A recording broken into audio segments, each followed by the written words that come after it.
what you're also then doing is you're in a CAD environment. So now I can use my shapes to be able to re-engineer. So in the terms of custom fit, I might scan someone's face, capture the organic form, that's my baseline model. But I want to engineer something around that to make it fit to the person's body. Same with teeth, same with bone implants, etc.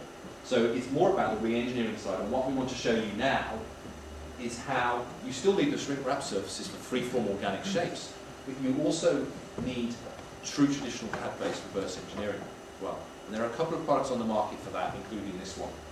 So I'm going to hand you over to Ian. Switch. Yeah, I'm going to switch.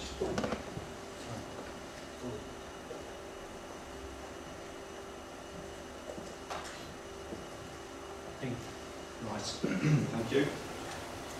Okay, I'll try and keep this fairly brief, but I'll show you a very swift demonstration of one of the Delcam products, which is PowerShape. David referred to this in his presentation. And just to kind of set the scene, PowerShape is general engineering software that lets you create all kinds of very complex shapes. And the application we've got here is a reverse engineering slants, or a re-engineering slants on the method of using PowerShape. So I've got some scan data here.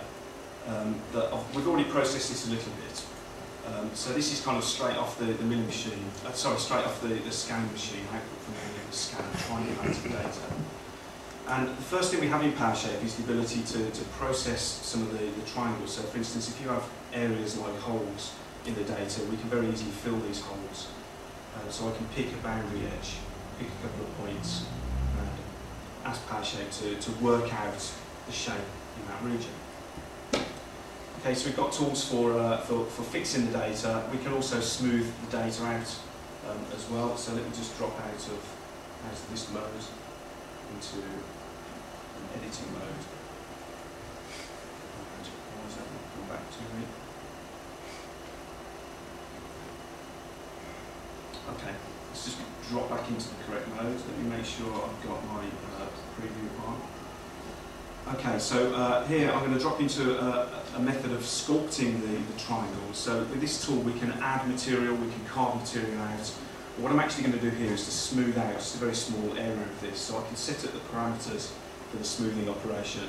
And then we get this brush that I can rub over the area of the model that we need to work on. In this case, because the whole part is symmetrical, we can just do this over one region of the model.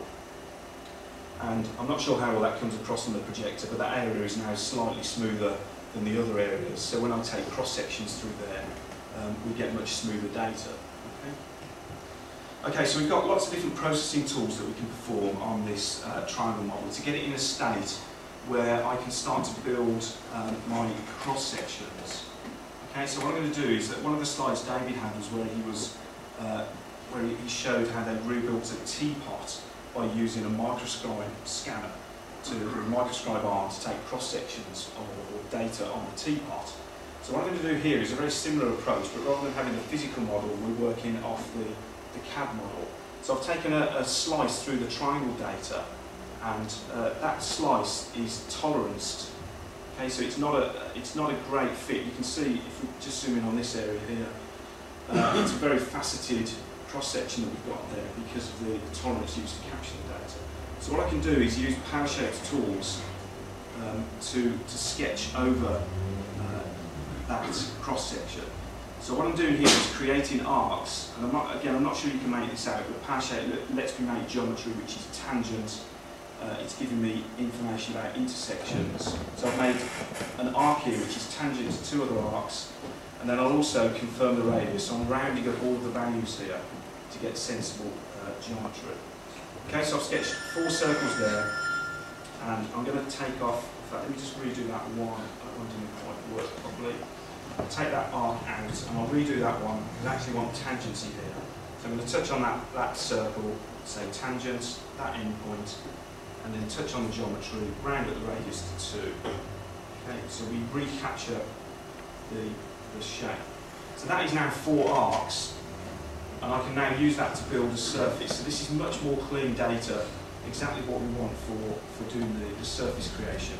So when I revolve that part of the wheel around, we get a very clean surface which is perfect for manufacturing further down the line.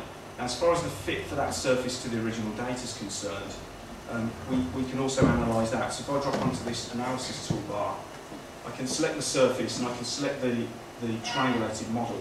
We can ask PowerShape to work out how good the surface or how well the surface fits to the initial data. So different ways of reporting that fit. In this case, we're using just a colour map with a tolerance. So anything green is well inside tolerance, anything red is outside the tolerance. Okay, so you can see these areas where these fillets need to fit. Because the surface doesn't actually fit around those regions, we get something which is out of tolerance, but the main part of the green is actually very good and fits inside the tolerance. Okay. Now we can also, rather than just constructing wireframe geometry from the triangulated data, we can also take some measurements. So here, if I wanted to know what angle this was, you can see there that's 35 degrees, and let's also measure the radius. Okay, so I can click 3 points, or just move the cursor around and get an idea. That's probably either a variable radius or it's about 50 millimetres.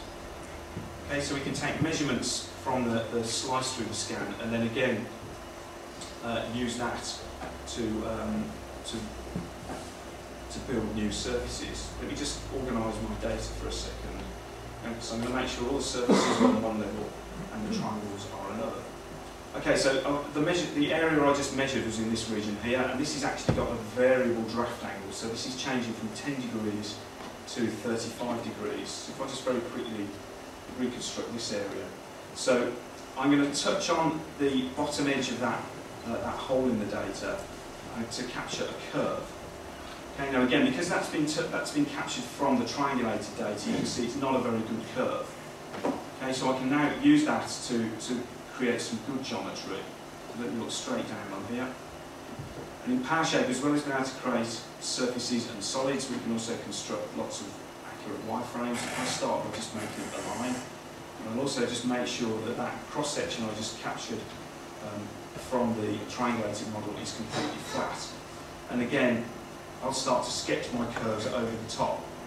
So I'll touch on key points, I'll make a circle in this area.